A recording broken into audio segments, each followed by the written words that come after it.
Students, welcome to my YouTube channel. Today हम पढ़ेंगे class 8 के चैप्टर नंबर 12 साइंस के बारे में। क्या नाम है चैप्टर का? फ्रिक्शन। क्या? फ्रिक्शन। मैंने लास्ट वीडियो में आपको टाइप्स ऑफ फोर्स पढ़ाए थे, उसमें एक फोर्स था फ्रिक्शनल फोर्स। फ्रिक्शनल फोर्स, ठीक है। तो इसके बारे में हम अपना थोड़ा सा इंट्रोडक्शन पहले ले चुके हैं पिछले चैप्टर में। अगर आपने वीडियो नहीं देखी आप उसको ज़रूर देख लीजिएगा। अब हम पढ़ेंगे ये फ्रिक्शनल फोर्स होता क्या है और इसके टाइप्स क्या होते हैं, ये किस तरीके का होता है। सबसे ज़्यादा कॉम्प्लिकेटेड उस चैप्टर में ये फ्रिक्शनल फोर्स ही लगा था। तो चलिए अब आगे पढ़ते हैं कैसे क्या होती है इसके आगे की प्रोसेसिंग। देखिए, when an object tries to move on another object, यानी कि कोई भी एक ऑब्जेक्ट दूसरे ऑब्जेक्ट के ऊपर कोई भी एक ऑब्जेक्ट दूसरे ऑब्जेक्ट के ऊपर मूव करना चाह रहा है। क्या करना चाह रहा है? मूव करना चाह रहा है। And opposing force arise to oppose the motion, यानी कि जो मोशन होगा, यानी कि वो मूव करेगा, उसके मूवमेंट को रोकने के लिए एक उल्टा फोर्स यानी कि अपोजिंग फोर्स उस पर लग रहा है। अपोजिंग यानी कि रोकने के लिए, रुकावट जैसा फोर्स, ठीक है। तो this is called force of friction. और यही फोर्स क्या कहते हैं हम इसको? Force of friction. यानी कि जब भी कोई एक बॉडी दूसरी बॉडी के ऊपर मूव करना चाह रही है तो मूव करते टाइम एक अपोजिंग फोर्स जनरेट हो रहा है, और उस अपोजिंग फोर्स को क्या कह रहे हैं हम? फोर्स ऑफ फ्रिक्शन कह रहे हैं, ठीक है। फोर्स ऑफ फ्रिक्शन, आपको पता है ये फ्रिक्शनल फोर्स जो है वो कॉन्टैक्ट फोर्सेस का एग्जांपल है या नॉन कॉन्टैक्ट का? ऑब्वियसली बात क्या है कि ये कॉन्टैक्ट, क्योंकि दो बॉडीज क्या हो रही हैं आपस में, दो ऑब्जेक्ट कॉन्टैक्ट में आ रहे हैं, इसीलिए किसका एग्जांपल है? कॉन्टैक्ट फोर्सेस का एग्जांपल है। Understand? Now the interlocking on the surface of two objects, यानी कि देखिए दो ऑब्जेक्ट हैं, ये हमने सरफेस 1 ले लिया, ये हमने सरफेस 2 ले लिया, सरफेस नंबर 2। अब ये दोनों सरफेस यानी कि दोनों अलग अलग ऑब्जेक्ट हैं, इन दोनों की सरफेस पर कुछ क्या प्रेजेंट होते हैं? The interlocking on the surfaces of two object interlockings, यानी कि ये पूरी तरह स्मूथ नहीं है। हम ये मान के चल रहे हैं कि ये जो दोनों ऑब्जेक्ट हैं उनके सरफेसेस पूरी तरह से क्या नहीं है? स्मूथ नहीं है, थोड़े से रफ हैं। और रफ है इसका मतलब क्या है कि इनके अंदर क्या प्रेजेंट होंगी? इंटरलॉकिंग्स प्रेजेंट होंगी। और ये जो इंटरलॉकिंग्स हैं वो आपस में क्या कर देती हैं?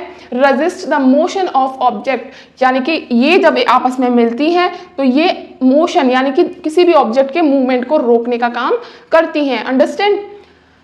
कॉजिंग फ्रिक्शन, यानी कि इसी वजह से क्या प्रोड्यूस होता है? फ्रिक्शन प्रोड्यूस होता है। एक बार और पढ़ेंगे हम। The interlocking on the surfaces of two object, कोई भी दो ऑब्जेक्ट उनके आपस में क्या इंटरलॉकिंग हो रही है? बिकॉज उनके सर्फेसेस कैसे हैं? रफ सर्फेसेस हैं, ठीक है। अब आगे हम क्या पढ़ेंगे? अब आगे हम पढ़ेंगे कि ये जो फोर्स है यानी कि ये जो फ्रिक्शन है वो किन चीज़ों के ऊपर डिपेंड कर रहा है। हमने लास्ट चैप्टर में भी ये पढ़ा था, बट अभी हम उसके थोड़ा सा एडवांस भी पढ़ लेंगे। अब हम पढ़ेंगे फैक्टर्स अफेक्टिंग फ्रिक्शनल फोर्स, यानी कि जो फ्रिक्शनल फोर्स है उसको कौन कौन सी चीज़ें इफेक्ट कर रही हैं, किन चीज़ों से वो प्रभावित हो रहा है। उसमें हमने पहले पढ़ा था, अभी हम दोबारा से पढ़ेंगे एक बार। मास ऑफ एन ऑब्जेक्ट, पहला फैक्टर क्या है? मास, यानी कि वजन। आपको मास और वेट में अंतर मैंने बताया था। वेट क्या था? ग्रेविटी और मास जब मिल जाता है तब। और मास क्या होता है? जो आपका एक्चुअल वेट है, आप असलियत में कितने किलो के हो, वो क्या होता है? आपका मास होता है, ठीक है, मास। अब देखो, मास ऑफ एन ऑब्जेक्ट, जितना भारी कोई ऑब्जेक्ट होगा उतना ही ज्यादा वो क्या करेगा? सरफेस को क्या करेगा? कंप्रेस करेगा, प्रेस कर देगा। और जितना ज्यादा वो कंप्रेस कर देगा, जितना दबा देगा, उतना ही ज्यादा जो इरेगुलरिटीज जो थी सरफेस की, उन दोनों में क्या हो जाएगा? इंटरेक्शन ज्यादा हो जाएगा। जितना ज्यादा वो कंप्रेस होगा, यानी कि ज्यादा मास होगा, ज्यादा क्या होगा? उसमें वजन होगा, कंप्रेशन ज्यादा होगा और फ्रिक्शनल फोर्स भी ज्यादा लगेगा। तो friction is directly proportional to mass. Okay, now we will read about second factor, nature of the surface. What surface? the surface on which an object is moving, ठीक है, यानी कि वो सरफेस जिसके ऊपर क्या है? कोई भी ऑब्जेक्ट मूव कर रहा है। अब देखिए, जैसे कि ये बोर्ड है, बोर्ड पर मैं स्लाइडर यानी कि ये पेन चला रही हूँ, ये मार्कर, तो ये स्लाइड आसानी से कर रहा है, आसानी से रुक नहीं रहा, क्योंकि इसके ऊपर, इसकी निब पर तो क्या प्रेजेंट है? इरेगुलरिटीज प्रेजेंट है। लेकिन ये जो बोर्ड है, वो ये जो सरफेस है उस पर क्या है? इरेगुलरिटीज ज़्यादा नहीं है, और फ्रिक्शन भी इसी के कारण क्या हो रहा है? कम लग रहा है इस पर, ठीक है। तो नेचर ऑफ द सरफेस कैसा हो सकता है? एक रफ हो सकता है, एक स्मूथ सरफेस हो सकता है। रफ सरफेस में ज़्यादा इरेगुलरिटीज होती हैं, ज़्यादा उबड़ खाबड़ होता है वो जो स्मूथ सरफेस होता है वो क्या होता है? उसमें कम इरेगुलरिटीज होती है, वो ज़्यादा स्मूथ होता है, रेगुलर होता है। तो अब आप मुझे बताइए, जो ज़्यादा रफ होगा उसमें ही तो फ्रिक्शन ज़्यादा होगा, तो हम कहेंगे कि जो सरफेस होना चाहिए वो रफ ज़्यादा होगा तो क्या होगा, मोर फ्रिक्शन प्रोड्यूस होगा, मोर फ्रिक्शन। ओके, यहाँ तक समझ आ गया आपको। थर्ड हम इसका फैक्टर देखेंगे, एरिया ऑफ कॉन्टैक्ट। क्या, एरिया ऑफ कॉन्टैक्ट, ये हमने पहले नहीं पढ़ा।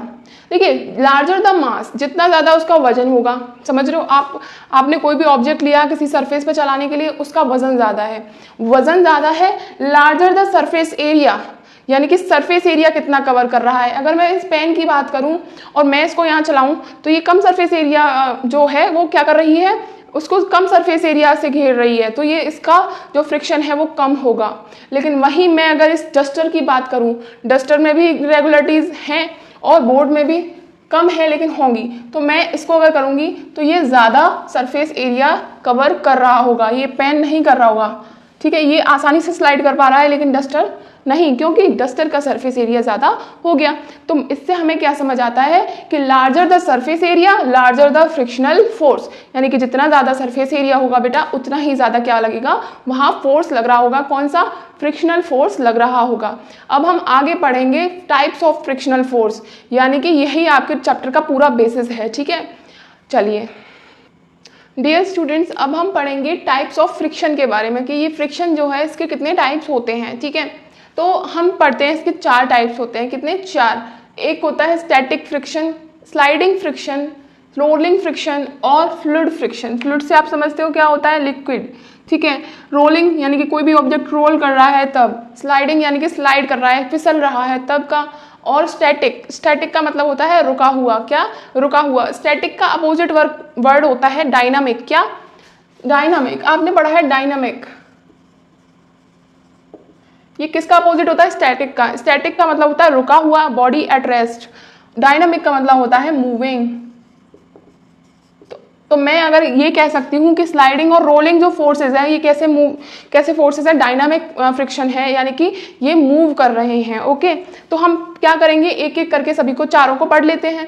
पहला हम पढ़ेंगे स्टैटिक फ्रिक्शन। क्या, static friction, when an object is at rest, यानी कि हमें स्टैटिक से ही समझ आ गया कि ऑब्जेक्ट कैसा है, रेस्ट पर है, एकदम कैसा है, ठहरा हुआ है एक सरफेस पर। ठीक है, कंसिडर इट टिल्टेड, और हमने मान लिया कि वो थोड़ा झुका हुआ है। ठीक है, क्योंकि देखो ऑब्जेक्ट एट रेस्ट अगर हमने कह दिया तो यानी कि रेस्ट पर है, ओनली ग्रेविटेशनल फोर्स उस पर वर्क करेगा, रेस्ट पर ही रहेगा ना। लेकिन हमने माना कि वो टिल्टेड भी है, यानी कि देखो मैं इसको मार्कर को थोड़ा घुमा भी रही हूँ, टिल्ट भी कर रही हूँ, अपने हाथ को थोड़ा टिल्ट कर रही हूँ, यानी कि टेढ़ा कर रही हूँ, लेकिन ये मार्कर थोड़ी देर के लिए, क्या ज़्यादा टिल्ट करूँगी ऑब्वियसली बात है वो नीचे गिर जाएगा, लेकिन कुछ टाइम के लिए क्या है कि ये स्टेबल है, यानी कि ये स्टैटिक है। इसका मतलब ये जो मार्कर के जो इरेगुलरिटीज़ हैं वो मेरे हाथ की इरेगुलरिटीज़ को क्या कर रही हैं, कवर अप कर रही हैं, और उससे क्या प्रोड्यूस हो रहा है, फ्रिक्शनल फोर्स प्रोड्यूस हो रहा है। कौन सा फ्रिक्शन, स्टैटिक फ्रिक्शन। जबकि ये मुड़ा हुआ है, ये गिर नहीं रहा। क्यों नहीं गिर रहा, बिकॉज ऑफ स्टैटिक फ्रिक्शन। यानी कि When an object is at rest, consider it tilted. हमने उसको tilted यानी कि मुड़ा हुआ माना। The force preventing the object from slipping. अब वो फोर्स जो इस ऑब्जेक्ट को स्लिप करने से रोक रहा है, इस ऑब्जेक्ट को स्लिप करने से रोक रहा है, वो कौन सा फोर्स है, स्टैटिक फ्रिक्शन।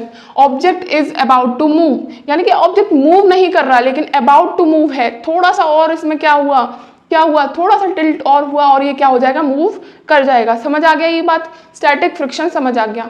दूसरा हम पढ़ेंगे स्लाइडिंग फ्रिक्शन। स्लाइड आपने वो देखी होंगी पार्क्स में, जो बच्चों की स्लाइड्स लगी होती हैं, देखी हैं सभी ने, उसका ही एग्जांपल लेंगे। When one body slides over another, यानी कि एक बॉडी जो है, यानी कि मान लो बच्चा वो स्लाइड्स ओवर अनदर, यानी कि जो स्लाइड्स बनी हुई हैं, झूले बने हुए हैं फिसलने वाले, उसके ऊपर क्या कर रही है, स्लाइड कर रहा है बच्चा।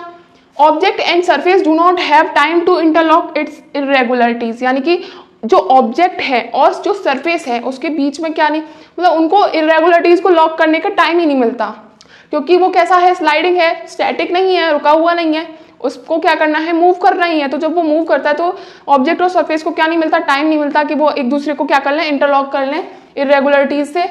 That keep object moving for a time, उसकी वजह से जो ऑब्जेक्ट होता है जो सरफेस पर मूव कर रहा है वो कुछ टाइम तक क्या करता रहता है, मूव ही करता रहता है, लेकिन बाद में जाके रुक जाता है, क्योंकि फ्रिक्शन का काम है ये। ठीक है, इंटरलॉकिंग पर तुरंत असर नहीं होता, तुरंत क्या नहीं होता, इंटरलॉक नहीं होता, लेकिन over a period of time उसकी स्पीड स्लो हो जाती है फोर्स की वजह से। It is less than static friction. अब देखो ये जो फ्रिक्शन, स्लाइडिंग फ्रिक्शन जो होता है वो स्टैटिक से कम होता है। क्यों, इसमें फ्रिक्शन ज़्यादा होता है क्योंकि इसने एक बॉडी को रोक रखा है, ये रोक नहीं पा रहा है, ये सिर्फ उसकी क्या कर रहा है, जो स्पीड है उसको कम कर रहा है, इसने इसको रोक रखा है, इसलिए ये ज़्यादा है, इसमें इरेगुलरिटीज़ का काम ज़्यादा है, कंप्रेशन भी हो रहा है, तो इसीलिए क्या है, ये स्टैटिक फ्रिक्शन ज़्यादा है।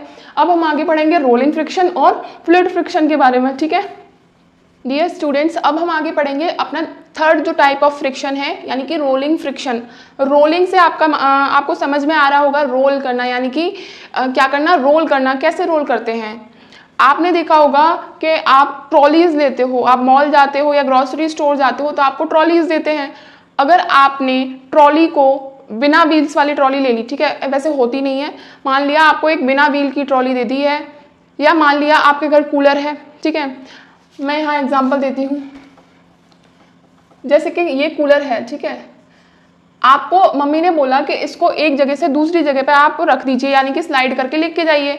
तो जब आप इसको स्लाइड करके ले जाओगे, इसमें क्या नहीं है, व्हील्स की प्रेजेंस नहीं है, व्हील नहीं है, इसको आपको स्लाइड करके ले जाना है। तो आपको क्या लगेगा कि ये ग्राउंड के साथ क्या बना रहा है, ज़्यादा फ्रिक्शन बना रहा है। क्या बना रहा है, ज़्यादा फ्रिक्शन, उसको कहेंगे हम स्लाइडिंग फ्रिक्शन, स्लाइडिंग फ्रिक्शन। लेकिन जो रोलिंग फ्रिक्शन होता है, जो रोलिंग फ्रिक्शन होता है वो स्लाइडिंग फ्रिक्शन से कम होता है। क्यों होता है, रोल कब करेगी कोई भी चीज़, जब ही करेगी ना जब उसके अंदर क्या लगे होंगे, व्हील्स लगे होंगे। क्या लगे होंगे, व्हील्स लगे होंगे।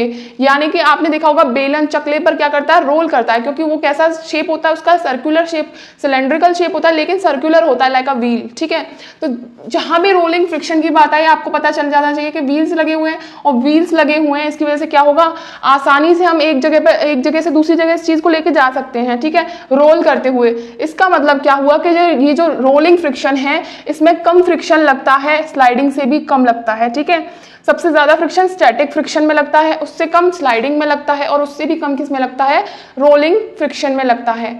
अभी हम फ्लूइड की बात नहीं कर रहे हैं, तो हम सबसे ज्यादा किसको देंगे, स्टैटिक फ्रिक्शन को देंगे, उससे कम स्लाइडिंग और उससे कम रोलिंग फ्रिक्शन, ठीक है, यहां तक आ गया। नेक्स्ट पढ़ेंगे फ्लूइड फ्रिक्शन। आप एक बात देखिए, the force of friction between the two bodies when one body is rolling over another, यानी कि एक बॉडी किसके ऊपर, दूसरे सरफेस के ऊपर क्या कर रही है, रोल कर रही है। क्या कर रही है, रोल कर रही है। इट डिक्रीजेस द फ्रिक्शन, इससे क्या होता है, रोल करने से क्या होता है, फ्रिक्शन कम हो जाता है और आसानी से हम एक ऑब्जेक्ट को यहाँ से वहां तक प्लेस कर सकते हैं, ठीक है। एग्जाम्पल ट्रॉली बैग मैंने आपको बता दी। बेटा अब हम आगे पढ़ेंगे अपना fluid friction, fourth type fluid friction और ड्रैग। इस फ्लूइड फ्रिक्शन को हम क्या कहते हैं, ड्रैग भी कहते हैं। ये क्या होता है, ये बहुत ही इंटरेस्टिंग चीज़ है, इसको पढ़ते हैं। फ्लूइड्स क्या होते हैं, फ्लूइड्स वो चीज़ें होती हैं, वो स्टेट ऑफ मैटर होते हैं जो फ्लो कर रहे हैं, यानी कि बहने वाले। और आपको पता है बहता क्या है, वाटर बहता है, लिक्विड बहते हैं, और गैसेस बहती हैं या नहीं। आप कहोगे मैम बिल्कुल बहती हैं गैसेस भी, आप एयर कहीं भी आप कंटेनर में रख दो वो पूरे कंटेनर को फिल कर लेती है, क्योंकि वो फ्लो कर रही होती है, एयर फ्लो हो रही होती है ना। तो हम फ्लूइड्स में लेंगे लिक्विड और गैसेस को, ठीक है। Liquid gases also offers friction from them, it is called fluid friction. यानी कि ड्रैग क्या होता है, फ्लूइड फ्रिक्शन को बोलते हैं, जो फ्रिक्शन लिक्विड द्वारा या फिर गैस द्वारा प्रोड्यूस होता है। अब आप देखिए, क्या आप गए स्विमिंग करने के लिए, ठीक है, स्विमिंग करने के लिए गए, तो जब आप स्विमिंग कर रहे हो तो आपको क्या करना पड़ता है, अपने आप को एक स्ट्रीम लाइन बनाना पड़ता है, यानी कि आपको तिरछा होना पड़ता है, स्ट्रीम लाइन बनाना पड़ता है, अपने आप को आगे से क्या करना पड़ता है, नुकीला सा बनाना पड़ता है, तब आप स्विम करते हो, उसके बाद आप आगे जा पाते हो। सेम शेप कैसी होती है, शेप पर डिपेंड करता है, ये ऑब्जेक्ट की शेप कैसी है, कैसे डिपेंड करता है। आपने फिशेस की शेप देखी है, फिश कैसे शेप की होती है, ऐसे शेप की होती हैं, ऐसी होती हैं, उनके फिन्स लगे होते हैं, यहाँ से कैसी होती है, वो स्ट्रीम लाइन होती है, यानी कि नुकीली, आगे की तरह पैनी होती हैं। क्यों होती हैं, कि ये जो वाटर का फ्रिक्शन है, यानी कि ये जो वाटर का फ्लूइड फ्रिक्शन है, इसको आसानी से क्या करें, चीर कर आगे बढ़ सकें। क्या कर सकें, चीर कर। अब देखो वाटर तो क्या कर रहा है, रोक रहा है ना फिश के मोशन को। आप अगर स्विमिंग करने जा रहे हो तो आपका मोशन रोका जा रहा है वाटर के द्वारा, ठीक है। और उस वाटर के जो फ्रिक्शन लगाया जा रहा है, वाटर से फ्लूइड फ्रिक्शन लगाया जा रहा है, उसको क्या होगा, उसको कैसे रोका जा सकता है, उसको आप स्ट्रीमलाइन बॉडी के द्वारा रोक सकते हैं, ठीक है। इसीलिए सबमरीन्स जो होती हैं, शिप्स होते हैं, वो आगे से कैसे होते हैं, स्ट्रीमलाइंड होते हैं। वहीं अगर मैंने यहाँ तो वाटर की बात कर ली, एयर में भी ऐसा ही होता है। आपने देखा है पैराशूट ऊपर से खुल जाता है, ठीक है, ऊपर से हमने जंप करी, पैराशूट खोला, पैराशूट का जो एरिया होता है, कॉन्टेक्ट एरिया होता है एयर के साथ, वो कितना ज्यादा होता है ना, और उसी वजह से फ्रिक्शन ज्यादा, यानी कि फ्लूइड फ्रिक्शन ज्यादा हो जाता है। इसीलिए क्या, फ्रिक्शन ज्यादा होने की वजह से पैराशूट धीरे धीरे धीरे धीरे कर जमीन पर उतरता है, ठीक है। अगर पैराशूट के बिना आदमी कूदे तो तुरंत ही नीचे गिर जाएगा और बचेगा भी नहीं। पैराशूट के साथ कूदता है तो क्या होता है, फ्रिक्शन के कारण क्या होता है, वो आराम से नीचे उतर कर आता है। दूसरा एग्जांपल, जैसे आपने देखा होगा जेट प्लेन्स या एरोप्लेन्स की बात करें, एरोप्लेन्स को सीधा चलना होता है एयर में, एयर का फ्रिक्शन भी तो निकल रहा है, फ्लूइड फ्रिक्शन भी तो उसके सामने आ रहा है, उसको अपोज कर रहा है मोशन को, लेकिन उनकी बॉडी कैसी बनी होती है, लाइक अ फिश होती है ना, स्ट्रीमलाइंड, और वो स्ट्रीमलाइंड इसीलिए होती है जिससे कि वो एयर के जो फ्रिक्शन है, फ्लूइड का जो फ्रिक्शन है, उसको कम कर सके। It depend on the shape and speed of object, shape कितनी है और स्पीड में, आपने देखा है रॉकेट कितनी स्पीड में जाता है, उसको भी तो फ्रिक्शन लगता है, लेकिन क्या करता है, एरोप्लेन भी स्पीड में चलता है, फ्रिक्शन तो लग रहा है, लेकिन स्पीड के कारण फ्रिक्शन की जो पावर है वो क्या हो रही है, कम होती जा रही है। एग्जाम्पल, एरोप्लेन आर स्ट्रीमलाइन, ये मैंने आपको समझा दिया, यहाँ तक सभी को समझ में आ गया। अब हम आगे पढ़ेंगे advantages and disadvantages of friction. चलिए बेटा, आप पढ़ते हैं एडवांटेज क्या होती है फ्रिक्शन की और डिसएडवांटेज क्या होती है। पहले हम एडवांटेज यानी कि अच्छी बातें पढ़ लेते हैं, फ्रिक्शन की वजह से क्या क्या हेल्प होती है हमारी। पहला होता है we can walk without slip, यानी कि फ्रिक्शन की वजह से हम आसानी से चल फिर सकते हैं। अगर मैं यहाँ स्टैंडिंग हूँ और मैं इधर उधर मूव कर रही हूँ, it is because of friction between my legs and the ground, यानी कि मेरे पैरों में और मेरे पैरों के नीचे जो ग्राउंड है उसके बीच में जो फ्रिक्शन प्रोड्यूस हो रहा है, उसकी वजह से मैं बिना स्लिप करे क्या कर पा रही हूँ, चल पा रही हूँ, दौड़ पा रही हूँ, भाग पा रही हूँ, खड़ी भी हो पा रही हूँ। ठीक है, स्टैटिक फ्रिक्शन लग रहा है ना अगर मैं खड़ी हो रही हूँ तब भी, तो आप कैसे कह सकते हो we can walk without slip due to friction, friction की वजह से हम बिना फिसले आसानी से चल सकते हैं। Second, friction on road makes vehicle easy to control, roads पर फ्रिक्शन की वजह से क्या होता है, जो व्हीकल्स होते हैं वो इजी टू कंट्रोल हो जाते हैं। क्यों हो जाते हैं, अगर आपने देखा होगा कि गीली रोड होती है तो क्या होता है, कवर हो जाती है, जो रोड के जो इरेगुलरिटीज होती है रोड की वो कवर हो जाती हैं, और उस गीली जो रोड होती है उसकी वजह से क्या होता है, आपका जो टायर है वो स्लिप होने लगता है। लेकिन अगर रोड अच्छी हो, सूखी रोड हो, फ्रिक्शन वाली रोड हो, तो क्या होता है, टायर स्लिप नहीं होता, आप आसानी से अपने व्हीकल को, चाहे वो कार हो चाहे वो बाइक हो, उसको कंट्रोल कर सकते हैं।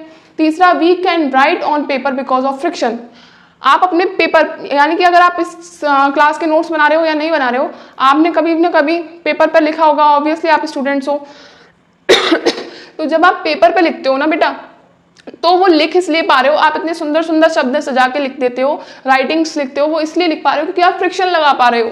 अगर वहाँ फ्रिक्शन नहीं लगे तो आप एक लाइन पर ही अटक जाए, क्योंकि वो स्लाइड मार जाएगा पेन आपका, लेकिन स्लाइड नहीं हो रहा है क्योंकि आपका फ्रिक्शन अप्लाई हो रहा है पेपर की इरेगुलरिटीज और आपके पेन की, ठीक है, इरेगुलरिटीज के कारण। चौथा हम पढ़ेंगे we apply brakes of cycle because of friction between brakes and rim, cycle के ब्रेक्स अगर आप लगा पा रहे हो, इंस्टेंटली साइकिल को रोक देते हो। कैसे रोक देते हो, रिम और ब्रेक्स के बीच में फ्रिक्शन प्रोड्यूस होता है और इंस्टेंटली क्या होता है, साइकिल का मूवमेंट यानी कि मोशन खत्म हो जाता है। वो किस वजह से होता है, फ्रिक्शन की वजह से होता है। यानी कि ये तो अच्छी बातें हो गई। अब इसके बारे में कुछ बुरी बातें यानी कि डिसएडवांटेज, उसकी ये फायदे हो गए, ये नुकसान भी पढ़ लेते हैं। तो नुकसान क्या होते हैं, causes wear and tear of object, यानी कि चीज़ों को फाड़ फूट जल्दी कर देता है, यानी कि खराब कर देता है। कैसे, आपने शूज़ लिए स्टार्टिंग में साल के कि मैं 8th क्लास में आ गया, अब मुझे नए शूज़ चाहिए, नए शूज़ मम्मा ने दिलवा दिए, पापा ने नए शूज़ दिला दिए। अब वो शूज़ आप 6 महीने पहने, फ्रिक्शन लग रहा है कंटिन्यूसली, आप उन्हें पहन के चल रहे हो, तो क्या हो जाएंगे, वो नीचे से खराब हो जाएंगे, वो पूरे क्या हो जाएंगे, वियर आउट हो जाएंगे, टीयर आउट हो जाएंगे, यानी कि नीचे से वो पूरे क्या हो जाएंगे, खराब हो जाएंगे, फट जाएंगे। वो किस वजह से हो रहा है, वो फ्रिक्शन की वजह से हुआ है बेटा। सेकेंड, वेस्टेज ऑफ एनर्जी, आपको फ्रिक्शन को ओवरकम करने के लिए, जैसे आपने स्विमिंग वाला एग्जांपल लिया, स्विम करने के लिए आपको बहुत एनर्जी की ज़रूरत होती है आगे बढ़ने के लिए पानी में। क्यों, या फिर आपको कोई भी चीज़ स्लाइड करनी है उसके लिए भी एनर्जी चाहिए। क्यों चाहिए, क्योंकि फ्रिक्शन लग रहा है। अगर फ्रिक्शन नहीं लग रहा होता, स्लिप होने में यानी कि फिसलने में कोई एनर्जी चाहिए होती है, नहीं चाहिए होती है, क्योंकि वहाँ फ्रिक्शन नहीं लग रहा। लेकिन चलने के लिए तो एनर्जी चाहिए ना। वैसे ही थर्ड है अनवांटेड नॉइज प्रोडक्शन। आपको पता है ये जो फ्रिक्शन फोर्स होता है ये कांटेक्ट से बनता है, यानी कि ऑब्जेक्ट्स कांटेक्ट में होते हैं, और जब भी ऑब्जेक्ट्स कांटेक्ट में होते हैं तो कुछ ना कुछ क्या होती है, साउंड प्रोड्यूस होती है, कुछ ना कुछ नॉइज प्रोड्यूस होती है। वो अच्छी भी हो सकती है बट वो मोस्टली क्या हो सकती है, बुरी भी हो सकती है। तो ये उसकी डिसएडवांटेजेस में आ गया। अब हम क्या पढ़ेंगे बेटा, इस चैप्टर का लास्ट टॉपिक वो है कि फ्रिक्शन को कैसे बढ़ाएं और फ्रिक्शन को कैसे घटाएं। ठीक है, ये टॉपिक होने के बाद आपका चैप्टर कंप्लीट हो जाएगा। चलिए पढ़ते हैं कि कैसे हम रिड्यूस कर सकते हैं, कैसे फ्रिक्शन को कम किया जा सकता है। ठीक है, हम यहाँ पे 4 मेथड्स पढ़ेंगे। पहला है बाय यूजिंग ल्यूब्रिकेंट्स। अब ये ल्यूब्रिकेंट्स क्या होते हैं, ल्यूब्रिकेंट्स होते हैं यानी कि कोई भी ऐसी चीज़, जैसे आपने ग्रीस देखा होगा, ग्रीस क्या होता है, जो सरफेस को कवर कर देता है। रफ सरफेसेस होते हैं, सब मशीन्स में क्या लगा देते हैं, ग्रीस लगा देते हैं, जिससे कि वो स्मूथली चल सके। मशीन्स में क्या नहीं प्रोड्यूस हो, फ्रिक्शन नहीं प्रोड्यूस हो, उनमें ज़्यादा हीट प्रोड्यूस ना हो, इसलिए क्या लगा देते हैं, ग्रीस लगा देते हैं। और ग्रीस से क्या होता है, आराम से चलती है। आपकी जैसे साइकिल है, ठीक है, साइकिल में क्या होता है, कभी कभी क्या होता है, फ्रिक्शन बनने लग जाता है और आपसे खिंच नहीं रही होती है साइकिल। तब आप क्या करते हो, उसकी जो चेन होती है उसमें क्या लगाते हो, ग्रीस लगाते हो, चेन में लगाते हो। और जो उसकी बियरिंग होती है, बॉल बियरिंग्स होते हैं, उसमें भी लगा देते हो। उससे क्या होता है, फ्रिक्शन रिड्यूस हो जाता है, फ्रिक्शन कम हो जाता है और आपकी साइकिल आसानी से चलने लगती है। होता है ऐसा? तो वो होते हैं ल्यूब्रिकेंट्स, यानी कि जो ऑयल की तरह काम करते हैं, ठीक है। ऑयल होते हैं बेसिकली फ्रिक्शन को कम करते हैं। दूसरा है using ball bearings. Ball bearing क्या होती है बेटा, लड़कों को खूब पता होगा, बाइक के जो टायर होते हैं उसमें क्या यूज होती है, बॉल बियरिंग्स यूज होती हैं। ये जो बॉल बियरिंग्स बीच में यूज होती हैं, क्यों? दोनों सरफेसेस के बीच में स्फेरिकल बॉल्स रख दी जाती हैं, और जो बॉल्स होती हैं उनसे क्या होता है, टायर को घूमने में हेल्प होती है।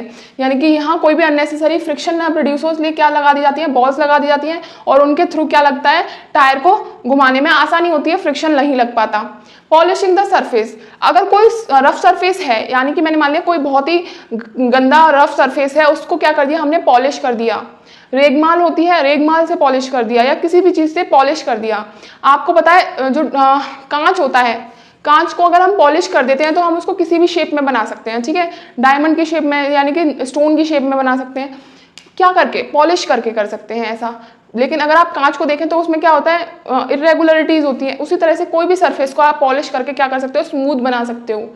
चौथा है using soap solution. Soap solution, आपको पता है अगर जमीन पर क्या लग जाता है, अगर साबुन लग जाता है तो क्या होता है, स्लाइड करने लगते हो, क्योंकि वो क्या कर लेता है, इरेगुलरिटीज जो होती हैं जमीन पे, इरेगुलरिटीज होती हैं, उसके ऊपर क्या, सोप एक लेयर बना देता है, और लेयर बना देता है, इसी वजह से क्या हो जाता है, फ्रिक्शन खत्म हो जाता है उस सरफेस पर से, ठीक है। आपको पता चल गया रिड्यूस कैसे, खत्म कैसे करेंगे, ल्यूब्रिकेंट से खत्म कर सकते हैं, बॉल बियरिंग से, पॉलिशिंग कर दो, या फिर उसको क्या यूज कर लो, सोप सॉल्यूशन यूज कर सकते हैं। अब हम पढ़ेंगे कि इंक्रीज कैसे कर सकते हैं, फ्रिक्शन को बढ़ाया कैसे जा सकता है। ये चलिए बेटा, ये आपके चैप्टर का लास्ट टॉपिक है। क्या है? How to increase friction. अब फ्रिक्शन को बढ़ाया कैसे जाए, क्योंकि हमें पता है फ्रिक्शन हमें बहुत जगह पे हेल्प भी करता है। अब देखो उनकी स्टडी हम करेंगे। Rubber grips of bat for increasing the friction. आपने देखा होगा क्रिकेट बैट या बैडमिंटन का जो बैट होता है उसमें क्या होती है, रबड़ की एक ग्रिप होती है, रबड़ की एक क्या चढ़ा दी जाती है, लेयर, जहां से उसको पकड़ा जाता है वहां क्या चढ़ा दी जाती है, रबड़ की लेयर चढ़ा दी जाती है। क्यों चढ़ा दी जाती है? उससे क्या होता है, ग्रिप बन जाती है और बैट हमारे हाथ से स्लाइड नहीं होता, फ्रिक्शन उसमें कम नहीं होता, इसीलिए वो क्या नहीं होता, हमारे हाथ से स्लाइड नहीं होता। दूसरा, wrestlers put on sand to increase grip. जो पहलवान होते हैं, कुश्ती करते हैं, वो क्या कर लेते हैं, अपने ऊपर क्या लगा देते हैं, अपने हाथों पर क्या लगा लेते हैं, सैंड लगा लेते हैं, सैंड पाउडर, यानी कि मिट्टी लगा लेते हैं अपने ऊपर भी। किस लिए? कि आसानी से वो ग्रिप छूटे नहीं, उनकी ग्रिप क्या हो, अच्छे से ग्रिप बन जाए, क्योंकि उन्हें पसीना आता है, पसीने से क्या हो जाता है, फ्रिक्शन कम होता है। लेकिन जब वो अपने ऊपर क्या लगा लेते हैं, मिट्टी लगा लेते हैं, तो फ्रिक्शन क्या होता है, बढ़ जाता है, जिससे कि उनकी ग्रिप अच्छी होती है। तीसरा हम पढ़ेंगे tyres of vehicles are design rough. जो टायर्स होते हैं उनके नीचे क्या लगा दिए जाते हैं, बहुत सारे रफ स्पाइक्स लगा दिए जाते हैं, जिसकी वजह से क्या होता है, रोड के साथ उनका जो फ्रिक्शन होता है वो इंक्रीज रहता है और हमें अच्छे से कंट्रोल कर पाते हैं अपने व्हीकल को। Fourth, soles of shoes have spikes on them for better grip. आपने देखा होगा एथलीट्स जो रनिंग करते हैं उनके शूज कुछ स्पाइक्स लगे होते हैं, नीचे से कांटे जैसे लगे होते हैं। वो कांटे जैसे क्यों होते हैं? ग्रिप बनाने के लिए, ग्राउंड के साथ ग्रिप बनाने के लिए, जिससे कि जब वो रनिंग करें या फिर जब भी वो कोई एक्टिविटी करें उसके टाइम पे क्या ना हो, वो स्लाइड ना हो जाए, उनकी ग्रिप खराब ना हो जाए। यहाँ तक आपको पूरा ये समझ में आ गया। ये आपका चैप्टर फ्रिक्शन खत्म हो चुका है स्टूडेंट्स। अगर आपको ये चैप्टर अच्छा लगा है तो आप क्या करेंगे, लाइक करेंगे, वीडियो को शेयर कर दें अपने फ्रेंड्स को, और चैनल को सब्सक्राइब जरूर कर दें। अगर आप नए हो तो बेल आइकन भी दबा देना, जिससे कि आपको मेरी वीडियोस बार बार क्या होगा, जैसे ही मैं वीडियो डालूंगी आपको नोटिफिकेशन मिल जाएगा। ओके, तब तक के लिए take care and bye bye. Thank you.